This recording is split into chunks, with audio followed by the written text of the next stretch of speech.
Hello बच्चों, let's see this question. Which of the following statements is और are correct. हमारे पास चार अलग अलग स्टेटमेंट्स गिवन हैं जो कि सीरियसली सारे के सारे स्टेटमेंट जो हैं वो लिक्विफैक्शन ऑफ गैस से हैं रिलेटेड, और हमें ये बताना है कि इनमें से कौन सा स्टेटमेंट सही है या फिर गलत है।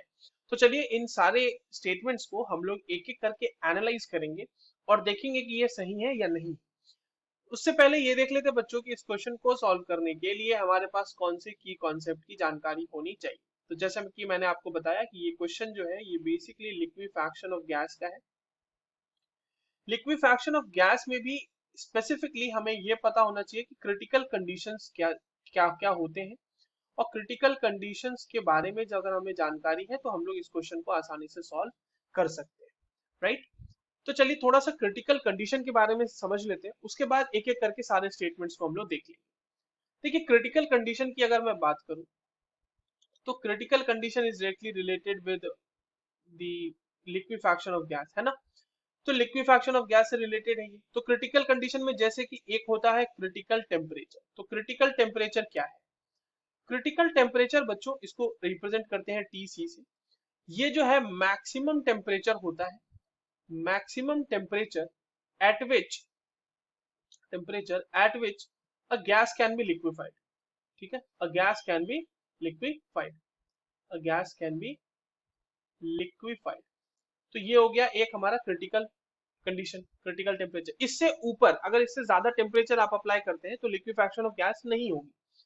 दूसरा होता है क्रिटिकल प्रेशर। क्रिटिकल प्रेशर क्या है? तो क्रिटिकल प्रेशर वो मिनिमम प्रेशर है, इसे हम पीसी से डिनोट करते हैं। वो मिनिमम प्रेशर है जो अप्लाई होना चाहिए, minimum pressure required required at critical temperature. Critical temperature पे वो मिनिमम प्रेशर जो रिक्वायर्ड है, critical temperature to liquefy gas, to liquefy gas, उसे हम बोलते हैं क्रिटिकल प्रेशर। और एक और क्रिटिकल कंडीशन होता है क्रिटिकल वॉल्यूम। तो critical volume is basically the volume at TC and PC, the volume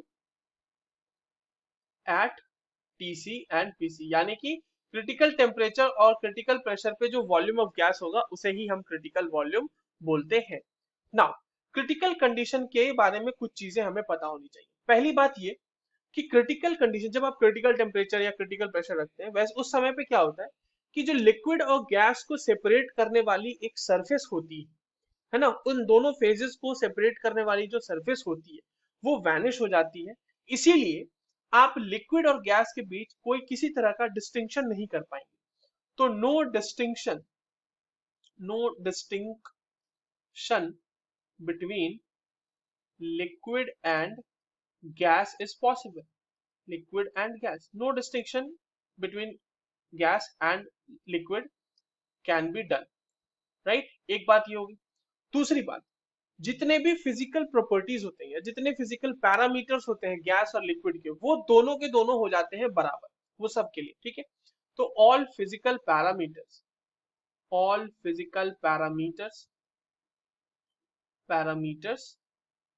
for liquid and gas become similar. अब ऐसा क्यों हुआ? क्योंकि मैंने आपको बताया अभी कि जो लिक्विड और गैस को सेपरेट करने वाला एक सरफेस होता है, जो ये डिस्टिंक्शन कर पाता है कि ये लिक्विड है ये गैस है, वही खत्म हो गया। तो लिक्विड और गैस आपस में बिल्कुल मिल चुके हैं। तो ऐसे होने की वजह से क्या होता है कि जो लिक्विड होता है और गैस होता है उनके जो फिजिकल पैरामीटर्स होते हैं या प्रॉपर्टीज होते हैं, आप यहाँ पे फिजिकल पैरामीटर्स की जगह पे प्रॉपर्टीज भी लिख सकते हो, वो दोनों के लिए क्या हो जाते हैं, सिमिलर हो जाते हैं। और इसी वजह से क्रिटिकल कंडीशन के ऊपर हम लिक्विड और गैस ना बोल के हम क्या बोलते हैं कि वो लिक्विड प्लस गैस जो है वो एक फ्लूइड बना दिया है। ठीक है, लिक्विड प्लस गैस जो है वो एक फ्लूइड बना दिया, उसको फ्लूइड का नाम दिया जाता है। तो ये चीजें हमने जान ली। अब हमारे पास देखो जो स्टेटमेंट्स है उसको पढ़ते हैं। पहला स्टेटमेंट क्या कह रहा है? The physical state of system eight critical condition can not be defined. मैंने आपको बताया लिक्विड और गैस हम लोग डिस्टिंक्शन नहीं कर सकते। तो यस, ये स्टेटमेंट बिल्कुल सही है, हम डिफाइन नहीं कर सकते फिजिकल स्टेट को कि वो लिक्विड है या गैस है, इसीलिए उसको एक एक ऐसा वेग और कॉमन टर्म दिया गया है जिसको हम लोग फ्लूइड बोलते हैं। ऑप्शन बी कह रहा है कि all the physical properties of liquid and gaseous state of a substance become identical eight critical condition. बिल्कुल सही बात है, ये भी मैंने आपको बताया। ऑप्शन सी कह रहा है कि for a gas there is no distinction between liquid and vapour state at critical condition. ये भी बिल्कुल सही स्टेटमेंट है, मैंने आपको बताया वो जो सरफेस होती है सेपरेट करने वाली वही गायब हो जाती है। ऑप्शन डी कह रहा है easily liquefiable gases have higher boils temperature while the gases difficult to liquefy has lower boils temperature। इस स्टेटमेंट को थोड़ा सा समझ लेते हैं बच्चों। देखिए बॉयल्स टेम्परेचर की अगर हम बात करें तो बॉयल्स टेम्परेचर वो टेम्परेचर होता है जहां पे रियल गैसेस जो होते हैं वो आइडियली बिहेव करते हैं। और बॉयल्स टेम्परेचर क्या होता है, TB is equals to A upon R B, जहां पे ए और बी जो है वो वैंडरवाल्स कांस्टेंट है। रियल गैस इक्वेशन का जो होता है उसमें वैंडरवाल्स कांस्टेंट होते हैं ए एंड बी। देखिए ए जो है, ए का सीधा सीधा रिलेशन होता है attractive forces between gaseous molecules, gaseous particles या फिर मॉलिक्यूल्स, जो भी बोल लीजिए आप उसको। नाउ ए जितना ज्यादा होगा, अब देख रहे हो सीधा सीधा यहाँ पे कि ए जितना ज्यादा होगा लिक्विफैक्शन उतना ज्यादा होगा गैस का। ठीक है, जितना ज्यादा अट्रैक्टिव फोर्स होगा उतना ज्यादा जो है उसका लिक्विफैक्शन होगा।